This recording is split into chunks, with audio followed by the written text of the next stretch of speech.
Alright, one other thing I should mention too, you need to, this is only the wrench I need for this particular line, but make sure you get a good set of flare wrenches too. To at least grasp the whole, most of the nut all the way around, multiple corners instead of just two sides on a regular wrench. Especially when you got fittings that are softer than a lot of steel. So that I got clamped in there. You're going to kind of get somewhat straight out of your line to start with. And then, this I should have clamped down better here, but normally I clamp that to the frame. We'll do this instead.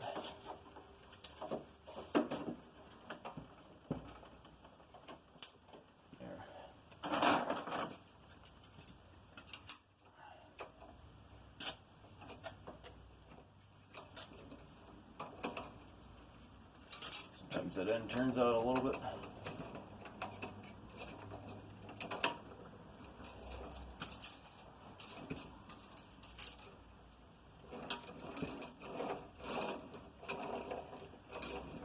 I'll roll the line a little bit to try and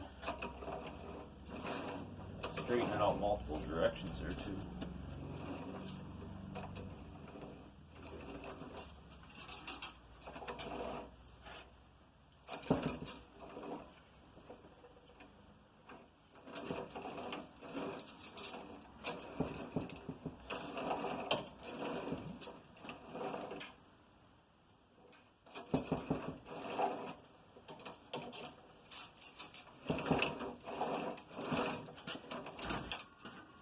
So you can see how straight that piece of line comes out rather than being coiled. So I'll cut off the length I need for doing a particular one. Sometimes you have jobs where you're starting fresh with the line, like with the line that's going to be down the entire frame. But other ones you'll have ones that you either need to mimic the exact line that you're able to take off. So like this one's from the rear end on the left side. Try not to damage these when you take them off. You keep them whole, so that way you can match them up perfectly. And this one's going to need some modifications because there's some different suspension brackets and stuff on this particular rear end now from what was on there when this line was on there. But the length will still end up being the same. It's just a couple of the bends will be a little bit different. So what I like to do is either get yourself one other thing. There was a soft tape too. I'll bring that out in a minute here, but a tape measure that actually, so they either have seamstress or upholstery type tapes or something used for fabric. You can get them at fabric stores, but then they also make a layout tape that I got from another company as well. But those ones allow you to go around corners and bends and stuff unlike a regular tape measure. So what I do if I already have a line, I'll take and line it up with the other line, the time, and hold my finger there, go down the side of it, and then back and forth until I actually have the length. And then I'll always make it a little bit longer than what it was, so I'll cut this one about here and lob that off. Make sure I got this right here, because you want to leave some extra for your flares, and then if you got additional bends to make in it or something, you'd rather have a little bit extra than not enough. So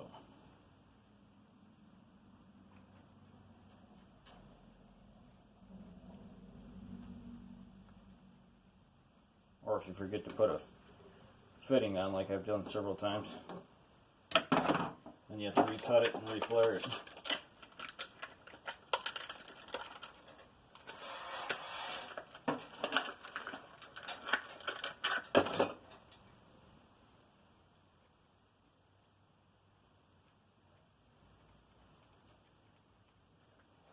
So these, you get them snug,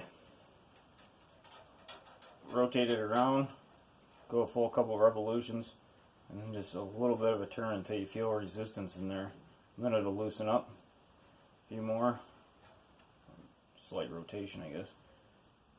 You keep going, because you don't want to crimp the line, you want to cut it. So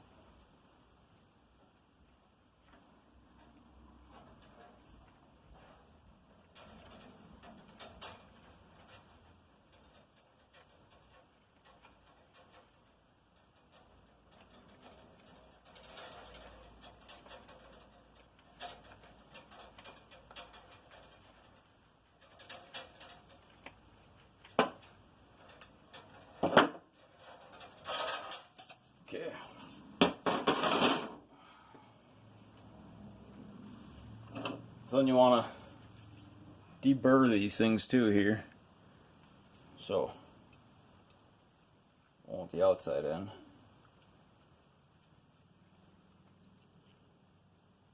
Just rotate it until you get a nice clean edge on it.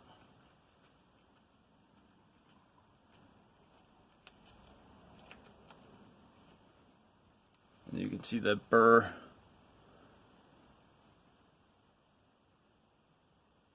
in there. Use this end of it.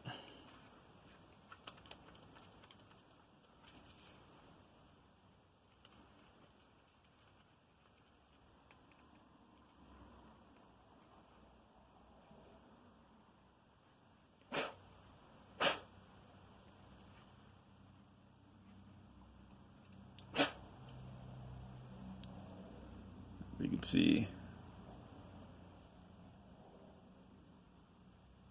much better that looks in there as opposed to the big burr inside of it.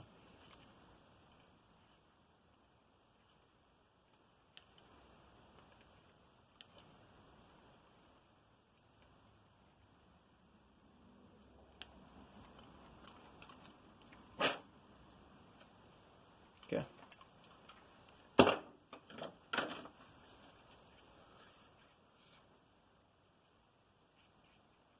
So what I like to do is get at least one fitting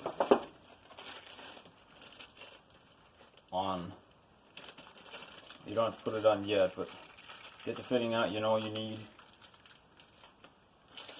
That's going to match what you're going into as far as like a wheel cylinder in this case. And then there's going to be a center fitting.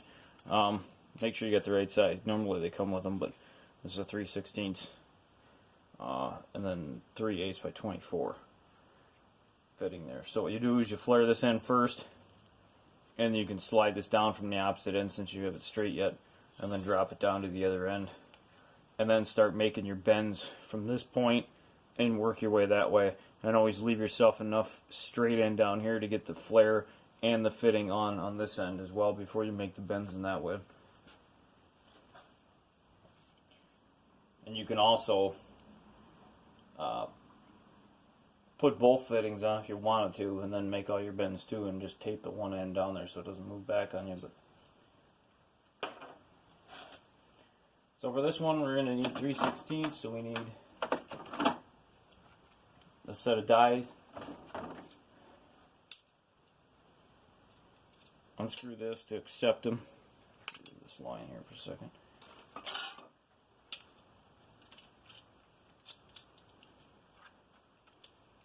Lob those in place and leave the recess side on this side. Leave it loose. This end almost looks a little bent on yet.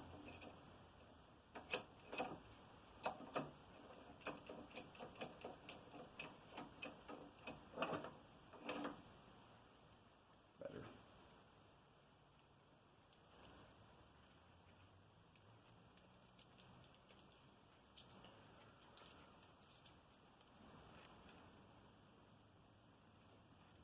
You put the line in there, you basically want it flush with the end of the dies.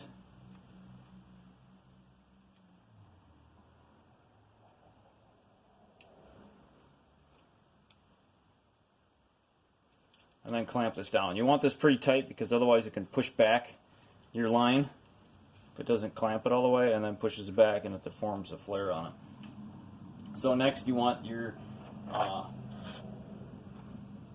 so this one's going to be a 3/16 45-degree inverted.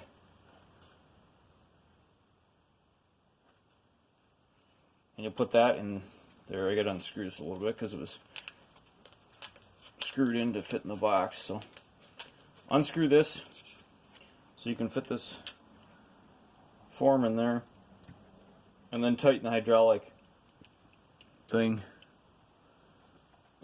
Not showing you there, so I always use the finger to try and line that up with the actual fitting itself, but or inside the line. So slowly squeeze the hydraulic, and what you'll do is you'll pump this and it's doing the flare, and you'll feel it get really hard resistance where you can't pull it anymore. Don't force it, because you'll end up blowing out the seals inside this cylinder here. So as soon as it gets real hard to where with a couple fingers you can't even move it at all, go ahead and release the pressure off that. Pull that die or that forming tool out, and if you look down inside there, it created kind of a bubble flare on there. So then from there, what you want to do to make that a true 45-degree inside of flare or inverted, you'll take this cone tool, that's a 45-degree cone in there, and you'll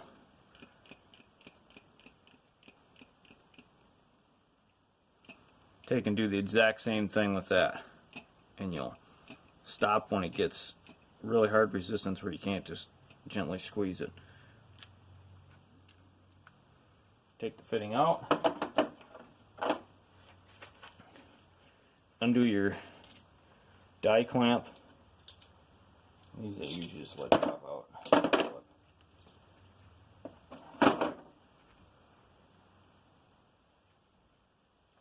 And there you got it.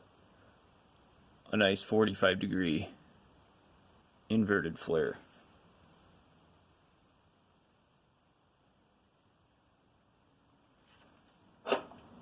And what you'll do is you put your line on with your threaded end going out, and you can actually start bending from there. I usually line it up with the other line that I pulled off there.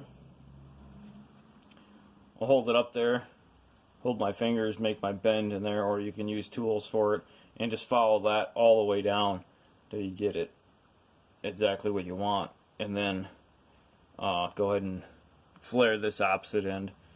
I'll put a nut on there first and then flare the opposite end. And then you could fit the line, thread it in loosely into where you're going into, and then you can make any alterations or gentle bends and stuff in there to get it the exact way you want to. So it's a pretty, you basically follow that for most all lines and stuff, and depending on what you're making stuff there. So yeah, that works out pretty good though. So